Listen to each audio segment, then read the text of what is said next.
Pemerintah Kota Banjarmasin belum mengusulkan alokasi anggaran perawatan Taman Edukasi Baiman yang berada di samping Duta Mall, sehingga perawatannya masih ditangani oleh pihak ketiga.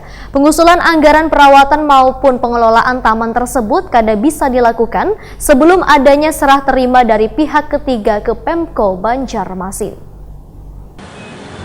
Pemerintah Kota Banjarmasin belum mengusulkan alokasi anggaran perawatan Taman Edukasi Baiman yang berada di samping Duta Mall Jalan Ayani Pal 2,5 Banjarmasin Tengah ke DPRD Banjarmasin, sehingga perawatannya masih ditangani oleh pihak ketiga. Kepala Dinas Lingkungan Hidup Banjarmasin Muhyar, yang ditakuni Prima TV Selasa 12 November 2019 memadahkan, hingga wayah ini belum melakukan pengusulan anggaran perawatan Taman Edukasi tersebut kepada Wakil Rakyat di DPRD Banjarmasin. Pengusulan anggaran perawatan maupun pengelolaan taman tersebut kada bisa dilakukan sebelum adanya serah terima dari pihak ketiga ke Pemko Banjarmasin. Karena hingga wayah ini perawatan maupun pengelolaan taman yang menggunakan wadah ratik canggih itu masih dilakukan oleh pihak ketiga. Sedangkan DLH Banjarmasin ujar Muhyar, kebagian pengelolaan taman dikarenakan hingga wayah ini pelimpahan taman tersebut belum dilakukan oleh pihak ketiga. Walaupun demikian, Muhyar menghimbau kepada warga untuk kada membuang ratik sembarangan dan memelihara taman tersebut dari ratik. Terlebih taman edukasi tersebut disediakan wadah ratik canggih yang bisa memberikan password Wi-Fi.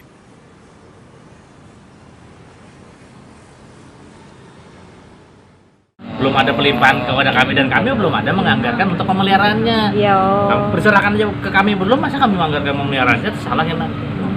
Maksudnya mekanismenya itu pihak ketiga itu kan ada PKS dengan pemerintah kota. Nah misalnya lalu untuk tamannya PKS-nya kami termasuk untuk pengelolaan tamannya. Nah itu diserahkan kapan diserahkan ke Pemko. Nah kalau sudah diserahkan ke Pemko, maka Pemko kan pasti harus menyiapkan untuk anggaran pemeliharaan. Nah sebenarnya kan belum selesai.